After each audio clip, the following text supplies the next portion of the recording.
Hi, everybody. My name is Peggy Nielsen. I'm the SandCastles manager. Welcome here tonight to our grief talk with our alumni panel. Tonight, Lizanne Chisholm is here. Give a wave, Lizanne, joining me. And we're going to introduce our panelists. First, our goals for the night. One of our primary goals is really to help normalize what's going on. We want you to know that you are not the only one in the world going through that grief journey after the loss of a loved one. And that our panelists tonight have all been participants in SandCastles and have come back after they closed from SandCastles to volunteer. And so we're going to hear in their words what it was like to experience that a death of someone loved and walk that grief journey when you are in like elementary and middle school and the high school years and kind of dealing with all the things that come along with that so that we can learn together, we can share together, and we can heal together. So let's get started. Hi everyone, my name is Jacqueline. I am 21 years old. I am currently a junior at Central Michigan University studying finance and information systems.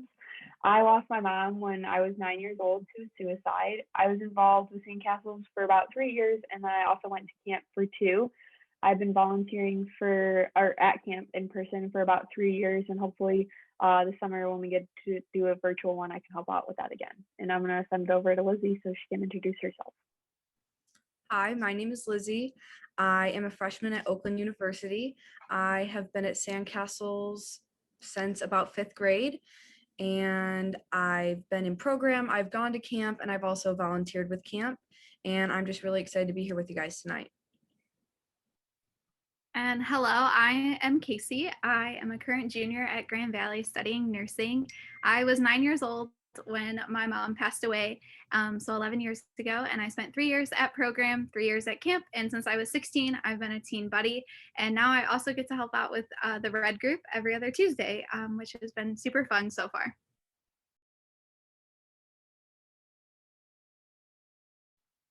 Yeah, so for me, I was like unlucky, of course, that I lost my mother, but my mom's best friends' daughters are my age. They're my best friends in the whole wide world, and they lived next door. So sometimes I even now forget when they call me like on Mother's Day or they call me on my mother's birthday and they're crying that like they also went through this grief with me because they were so close to my mom. Like my mom was sick for a very long time, and so they were there like in her hospital bed with her. They were there, seeing her be sick as well. And so I was very lucky to have them, but even having them, there was no better friends that I had than when I like came to SandCastles and made friends at SandCastles, because they truly knew exactly what I was going through.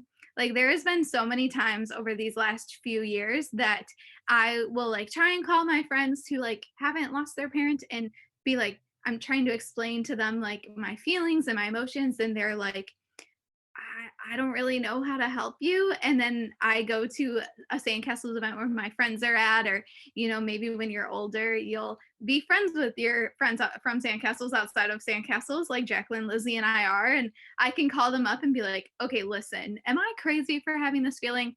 And 9 times out of 10, they're like, nope, I've been through it too. I know exactly what you're talking about. I understand that feeling. And so just like not definitely picking a friend, whether you're lucky enough to have a friend, well, you are because you're at SandCastles, so you have a bunch of friends who know exactly what you're going through, or a friend that hasn't lost a parent, sometimes taking the time to explain to them, it's a lot of work, but helping them understand only helps you as well. And so my friends, Holly and Macy, have been great, and I know I can call them at any time, and just being a sounding board for me has been nice. But there is a lot of friends in my life that don't understand, but it's the ones from SandCastles that truly do mean the most to me and do understand.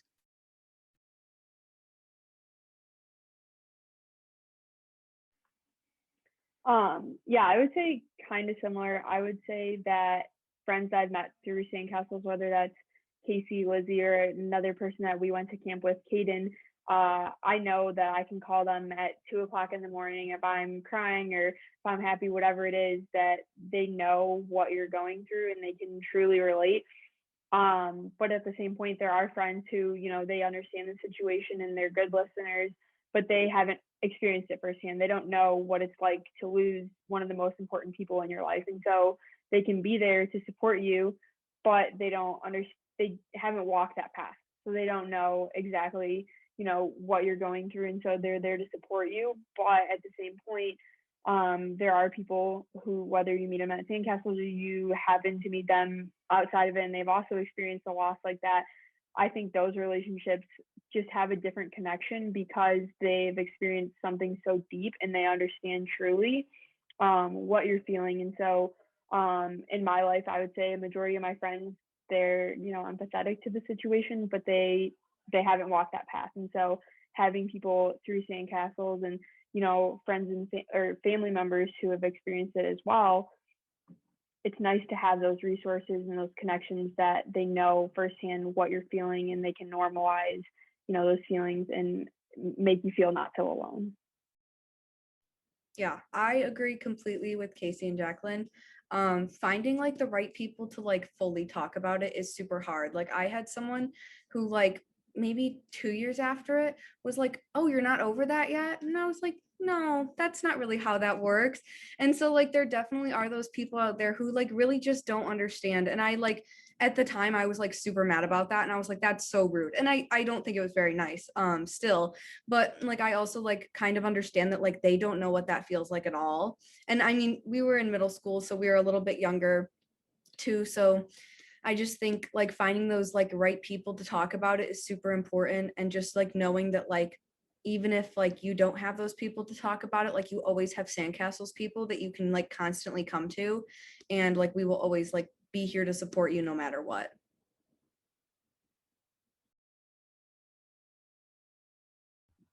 Which is, the main reason why SandCastles exists, right? So it's for us to be together with other people who are walking through that same journey, who kind of know what's going on. Because, it's just one of those things. If you've never done it, you don't know what it's like. And this isn't something that anybody who has ever been in SandCastles would ever want to choose. We don't want to come to SandCastles. We don't want a reason to have to come to SandCastles, but we're here because we're all in this together and we all have had the same thing happen. And so by being able to support each other is a great gift to each other. Yeah. And Peggy, I just wanted to add one of the feelings which I'm experiencing right now is all of your courage to continue. Because I was wondering as you were sharing when someone maybe didn't understand and maybe said something that almost seemed rude or inappropriate, but they're just, because they don't know, it's that how it comes out. How do you keep the courage to continue to believe that someone is going to get it? Now, SandCastles is an example, the SandCastles people, yet it takes a lot of courage to continue to think that others might understand you without feeling like something's wrong with you. Because I think that that can be a common feeling in grief that others don't get, that when others are responding in a way that, whether it's misunderstanding or they just don't get it, makes you feel like, is there something wrong with me? Like Casey, I felt like you were even asking your SandCastles friends, am I crazy? Right? So we can also feel like, is something wrong with me? So any thoughts on the courage that you have within yourselves to keep going? I would say, yes, you are going to encounter people who they just don't get it. They're going to respond in the, wrong way, but you're also going to encounter people, whether that's inside or outside of SandCastles, who do get it. And that's kind of the reaffirming aspect where, it's one crappy interaction, but then you'll have three that are good, and you'll have someone, maybe they're not over the top sympathetic and whatever, but they're nice enough about it. And so I think for me, that was okay. Like you had one bad interaction, but you also had a lot of good ones. And so trying not to focus on the negative and like realizing that for the most part, people are kind-hearted and they don't mean to be rude, and just know that, at the end of the day, they want the best for you. And sometimes people just have a hard time getting that across.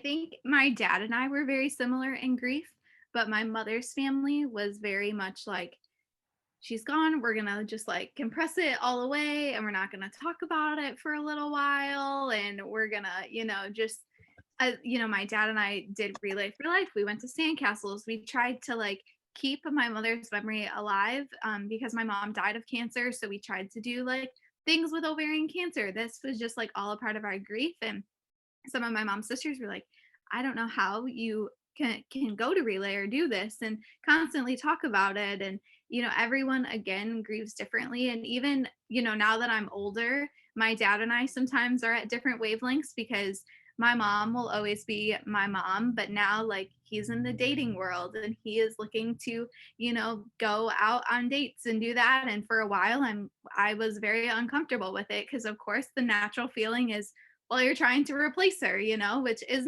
not what he was trying to do at all. But it's still like he in a sense is moving more forward. I hate the word moving on. I always use moving forward, of like he's gonna meet someone else and they could get married and they could go on, be boyfriend and girlfriend. They could move into our house or sell our house in which my mother passed away in, which is like a terrible, terrifying idea in my head. That's, we will sell our house one day, but it's true. And so just us in that aspect of like, he was dating for a few years and they broke up, and he all of a sudden started talking about my mom a whole lot more again. And so just like that balance between the two of us, even my dad and I grieve differently. And I think the best way to explain this, and this is how I'll wrap it up, is back in my day in SandCastles, and my dad and I still have this in our house, we did a like flower pot project where we smashed it and then we painted it and then we glued it back together. And it was all about how like grief is different and the gaps in our grief and things like that. And that like still reigns as my dad and I's favorite project we did in SandCastles. And it's true. And I don't know if that was the exact point of it, but it did. It showed like how different grief is for everyone and how broken, but together we are in our grief. My family's biggest thing was more keeping his memory alive, kind of like Casey said. So we didn't always love to share our feelings. Like I think it was just like really hard to talk about. And so like our instinct wasn't to be like, let's talk about it, because then we would all get sad. And so our like family's way of like moving around this and like navigating it was to share like memories and funny stories. Like my dad did a ton of like just like random like silly things when he was a kid, and so we just like loved to retell those stories and like laugh about it and like remembered like the good parts, so that we don't necessarily like always have to focus on the sad. And I mean, when I was in middle school, I like really wanted to like be strong for my family. Like that was like my whole goal. I was like, I can't be sad, like I can't show them I'm sad. I have to like be strong for my mom because like she just lost her husband. And so that was my motive. And I've learned throughout the years that although like it's nice to be there for each other, we're also like all going through it, and it's good to like kind of be on a level playing field rather than me feeling like I have to like overcompensate for my mom's feelings. And she never made me feel like that. It was just like some instinct in me where I felt like I needed to do that. And so throughout the years I've kind of like learned to like be able to talk to her more, because I was always like scared, like, oh no, I can't talk to her, like she's going through this too, which is not the case. I think if anything, it would have made it easier to talk to her because she knows how I'm feeling in some ways.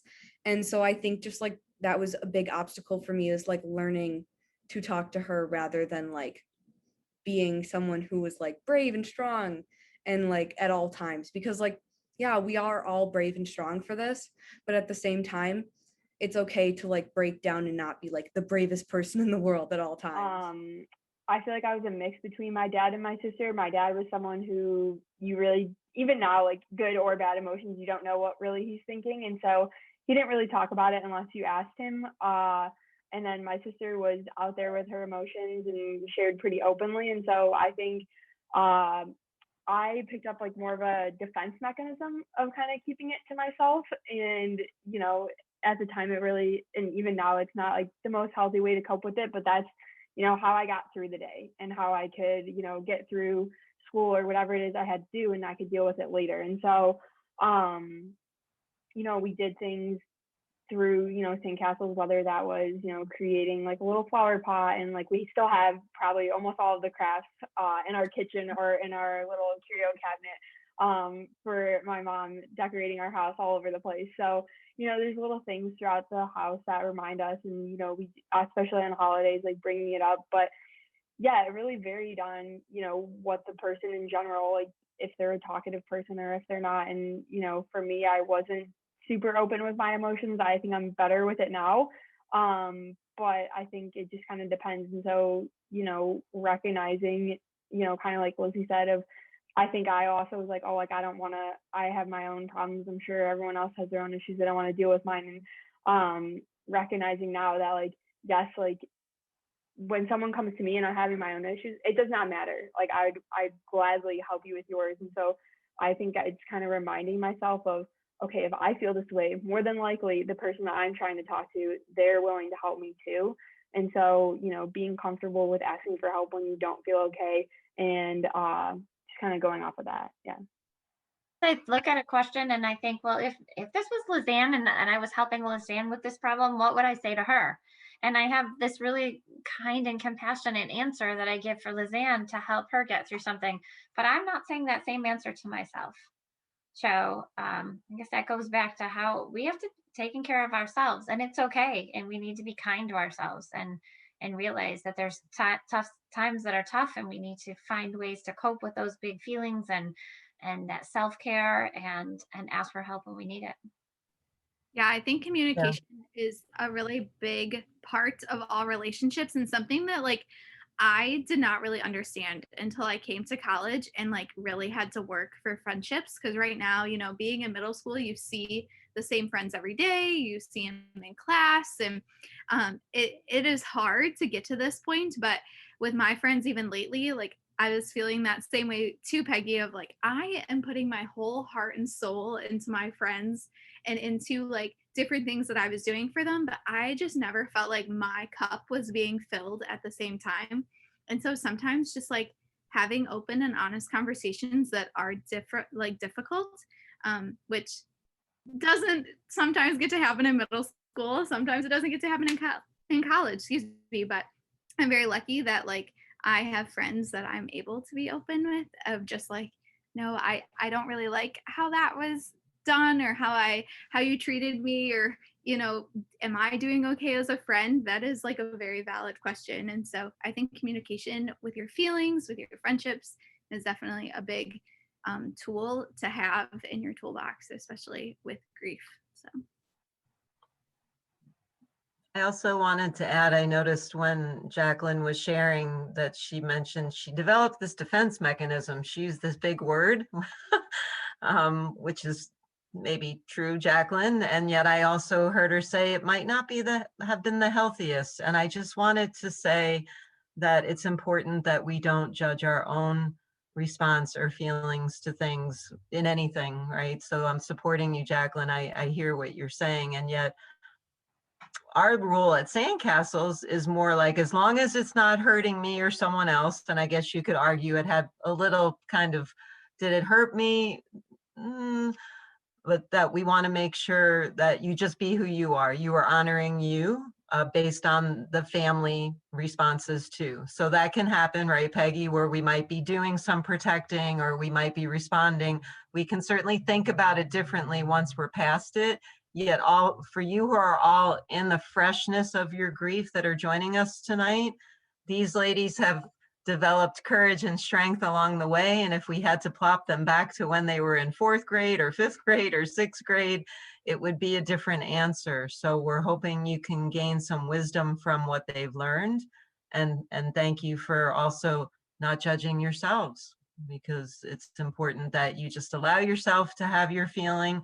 And as long as it's not hurting yourself or someone else, yeah, I may have broken a favorite toy along the way too.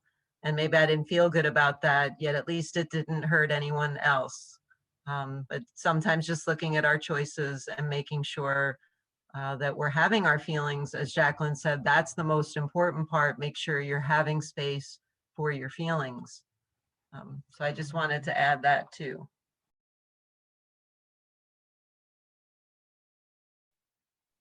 I kind of touched on this earlier when someone responded with like, oh, you're not over this.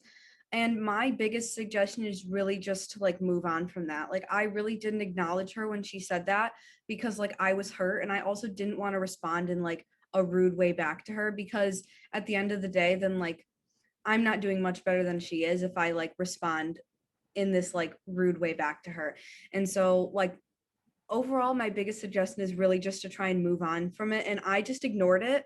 And for me, that's just like what needed to happen so that I wouldn't say anything that I shouldn't.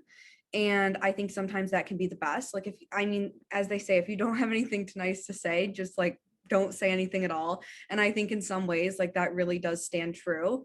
And if I didn't avoid it, like I might have said something rude, and I just didn't want to fight fire with fire. So I really just think trying to like move on from it and ignore it is like the best thing that I could have done.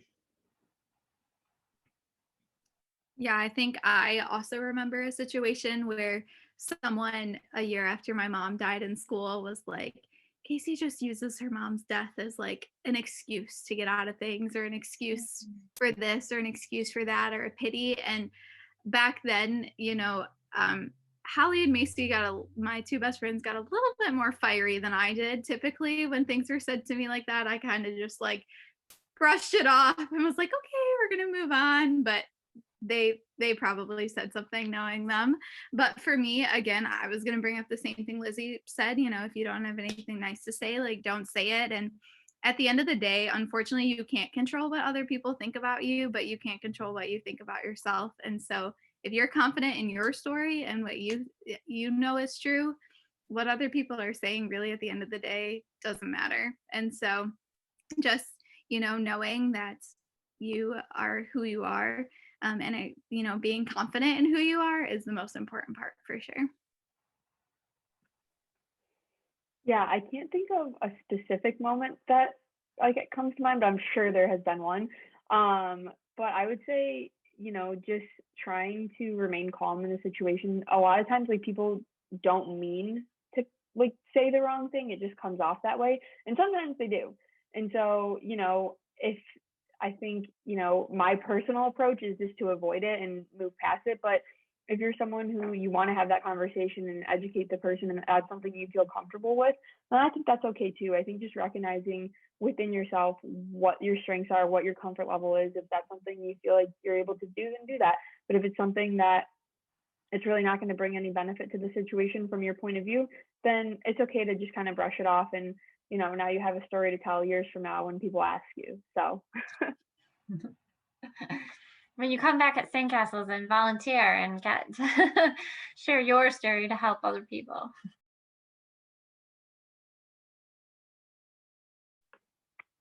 I would say for me, the biggest thing that I got out of it was feeling like I wasn't so different and so alone.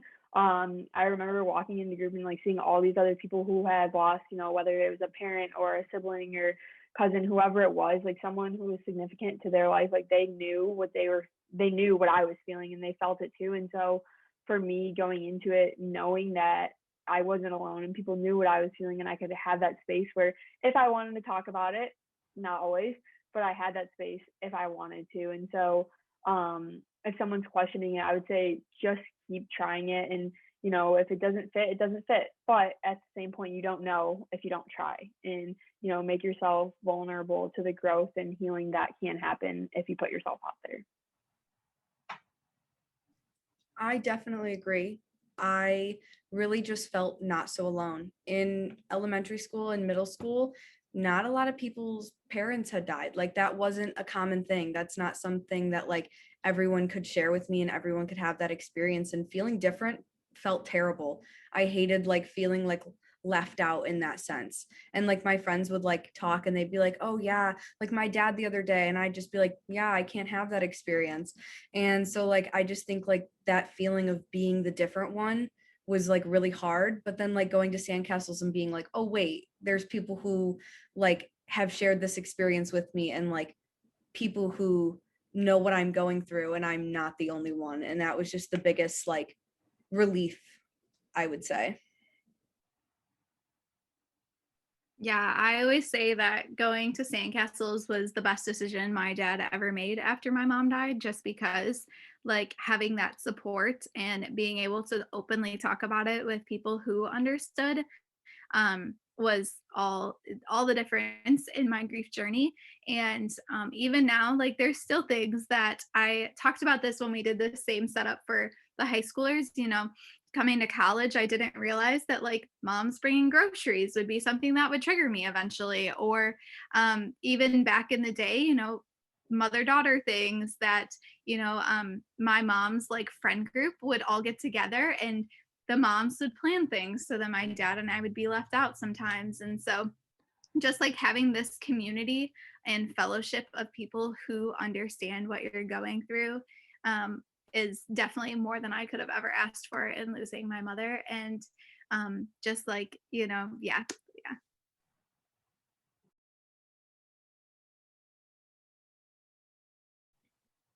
Yeah, I guess for me, my piece of advice is have patience and perseverance, that it will get better. It will never go away, but it will get better, and there will be some light at the end of the tunnel. For me and like my dad, just being able to be open when it came to my mom's death and my emotions and my feelings, we definitely had more of like a listening instead of like, oh, well, why aren't you to this stage yet? Or why aren't you here yet? And so just being able to like listen sometimes is the best advice I can give, because a lot of times with my friends too, when they're venting to me, I'll be like, okay, do you want advice or do you want me just to listen? And that is like the greatest thing I think anyone could ever do for someone, because there's sometimes I just want to vent about how it is unfair and it sucks that my mother is gone and she is not here. But I don't want someone to tell me that she's in a better place and that she's always looking at me or all this stuff. Like, I just want to talk about it. And so I think being able to have that open communication would definitely be my advice to parents. Yeah, I think kind of piggybacking off of that is like give them the space if they need to talk about it, whether that's in sandcastles or, if the relationship is that you guys have that open communication about the situation and how they're feeling, and, not overwhelming them, kind of like Lizzie said, but having the open door where they are able to talk about it.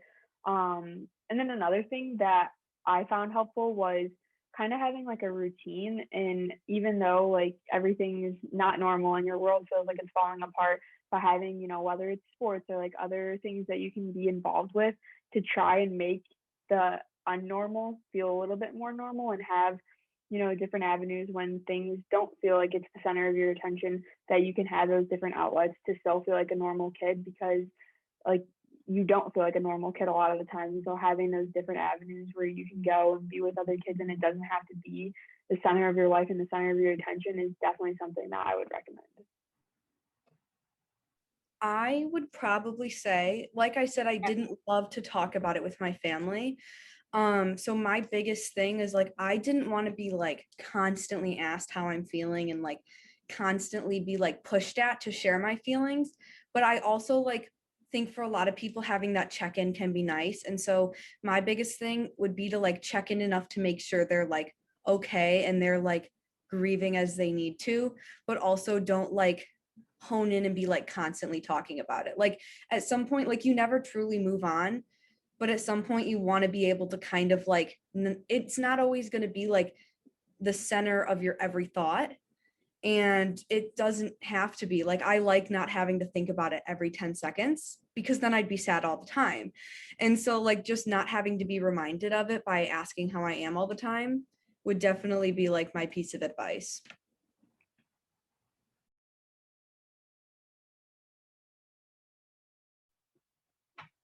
I think for me, a lot of my teachers always did like a survey at the beginning of the year that was like, what do you want me to know about you? Or what, is there something that like I should know? And I always liked that, because for me, like I'm very open about my mom's death, but I think it goes both ways, where you could write like, my loved one has died and I am open about it, or my loved one has died and I'm not so open about it, or I'm going to need some breaks sometimes, or sometimes I feel overwhelmed with this, and just being like open and honest with them and definitely like from the teacher to the student aspect, just being like understanding and maybe like again, not like prying or like honing in on maybe what happened or asking a bunch of questions, but at least like understanding a little bit to the part of, okay, the student may need like a break or a second to take a walk, and just like having that open, maybe a signal or something of like, okay, yeah, this is your time to like go take a walk. I know we have those annoying bathroom passes a lot of the times in middle school. And so, yeah, I would say maybe like communicating with your teachers openly about when you need a break. Again, you don't have to tell them everything. You can just say, I need a break and this is why. And hopefully they understand. You kind of took the words out of my mouth. But I would say, yeah, just recognizing, like, if you're the teacher, recognizing that that student might not be having a good day and they need to just take a walk, or they need to excuse themselves from the situation because something you said triggered a memory and now they're sad. And so, you might not mean it, but something has happened and now, there's overwhelming emotions. And so recognizing that the student needs to take a break and having that communication and being really understanding that they're going through something that other students aren't, and not making it a big deal, not drawing a bunch of attention, I would say is a big thing. At least for me, I didn't want everyone to know, like, oh, like Jacqueline said because her mom died. Like, Jacqueline just needs to take a walk. And so, just having that space and that communication where it's okay if you need to go take a minute, or you need to do whatever you have to do, get a water, whatever it is, and not be such a rigid, bathroom pass, whatever it is. If you need to go, you can go, and we understand why.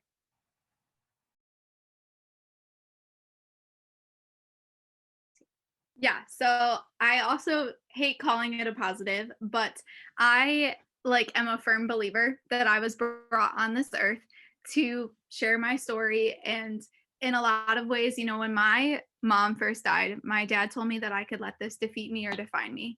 And there was always a positive in every day, no matter what.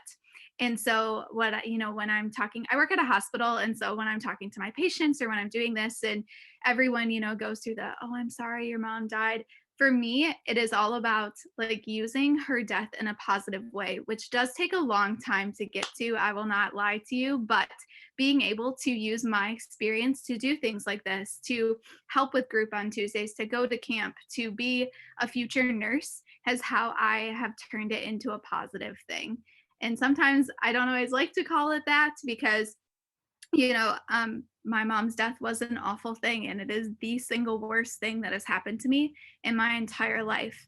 But I think Jacqueline and I've had this conversation together. Like, there, a lot of me would love to go back and wish that she wouldn't be gone, but a lot of me also is like, I need to use this for the good, and I need to not dwell in the bad and what I don't have, but recognized what I do have. And in these 11 years, it truly has turned out, and hopefully I live for 100 more, a good life, And so in the immediate years, it does not feel like that. In the immediate years, it feels like the world around me was crumbling and struggling. And now all I want to do is to share my mother's story and to be a nurse. That's the sole reason I want to be a nurse, is to help the living and to help other, people. I want to be an ER nurse, which surprises a lot of people. They think I would want to work in oncology because my mom died of cancer, but I want to help the living. I said this in my interview for nursing school. My mom died. I've done a lot of work with hospice, but even when patients die at the hospital, I love using my situation of my mother's death to empathize with those patients who have lost their loved one, and to let them know that it is going to be okay. It doesn't feel like it in those first few months and years, but down the road, it is going to be okay. And you're going to look back just like I do now and say, wow, like I really have come a long way, and I can use this for a positive thing. I agree on some of those notes. I definitely think it made me to the person I am today. And although, like, I agree with Casey, like, it's something that, like, I obviously wish I could go back and change, but at the same time, I know I wouldn't be the same person without that experience in my life. And I think it just really showed me that, like, I mean, we have like one life, like we have one opportunity. And I just like really like And I mean, sometimes, yeah, I don't do a good job at it and I wish I could change things and like do things differently, but I always try and like do things that at the end of the day, like I'm going to be proud of.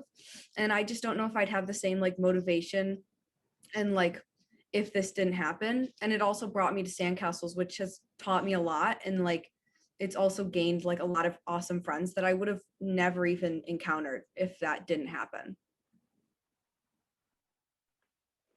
Yeah, I would say kind of similar to both of your answers. The number one thing that I kind of grew from, I guess, was the question. I think I became a very independent person, which is a good and a bad thing. I think that now, when especially coming to college, like people would have like their parents, do everything for them and they couldn't do their own laundry and, X, Y, and Z, where I was doing my own laundry at like 12 years old, And so there's little things where I grew up a lot faster than other people. And I think I have a more empathetic worldview because of it. I really try to go into every situation. If someone's being rude to you, there's something, maybe that they're just in it, maybe they're just not nice, but maybe there's something that's externally going on that you don't know. And so trying to have the benefit of the doubt with every interaction that you have and trying to be like treat people the way you'd want to be treated. I know that sounds super cliche, but at the end of the day, you don't know what other people are going through. They could be fighting, they could have just lost someone yesterday, or it could, maybe they're in the same place as you, whatever it is.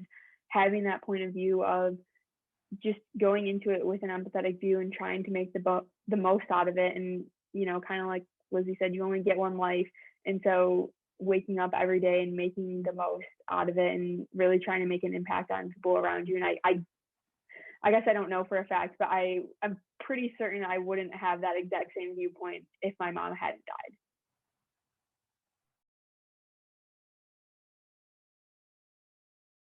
died. So I believe I was 10 or 11, tops 12, not 100% sure. It was the summer after 5th grade, if that helps a little bit.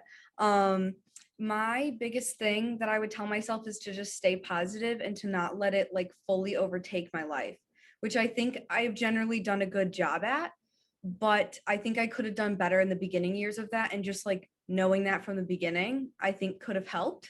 So that would be like my biggest advice to myself.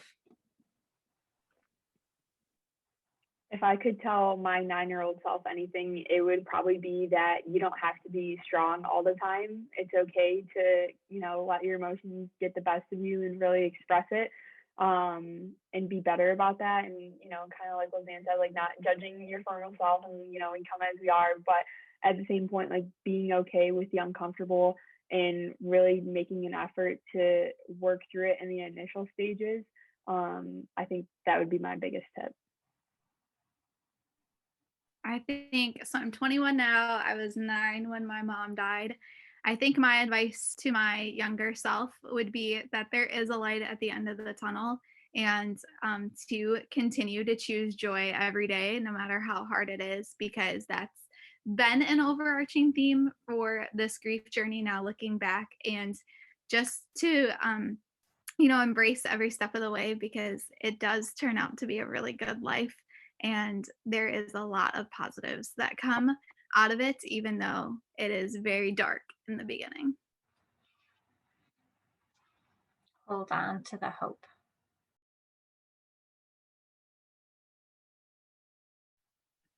I think my advice would be today is not the same as tomorrow, and today is not the same as yesterday. And so some emotions will come up here or there, or they'll be really high today where they will be perfectly normal tomorrow, and everything is normal according to you. And so living your life and being able to feel your emotions, and the world being more patient with everyone, and maybe being less judgmental and being able to openly communicate. That is like a big thing for me, is getting to know people, so that way we can all like understand and accept our differences as one, because at the end of the day we're all humans and we were all placed on this earth. And so just being more understanding of each other and their emotions and feelings, especially on the days where you're at a very big low. I would say for me, my advice would be that every grief journey is different and that it's never completely over. I think that's something that, like, if you haven't gone through it, you really don't understand. Like before, if someone were to ask me like about a grief journey, I would just be like, yeah, I mean, people get sad. Like that would kind of be my response, just because you really just don't understand until it happens. And I really just think giving that understanding that it is always different for everyone. I think mine would be like, love is love, and not even death can take away love. You know, your person may not be here anymore, but the relationship and the love and the things that you learn from them and their spirit that you carry with them, no one, and death can't take that away.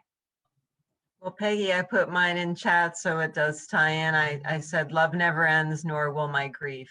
So it's okay to continue to love and maybe change the language as we move forward. Yet the core of that is love. Whether I'm sad, angry, worried, it goes back to continuing to love them. So finding ways to continue to show that love is very important in our journey. So keep loving. And keep loving yourself and loving others. Absolutely.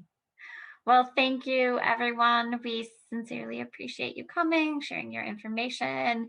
You know where we are if you need us. And I just want to say, like, thanks for sharing. Thanks for chatting.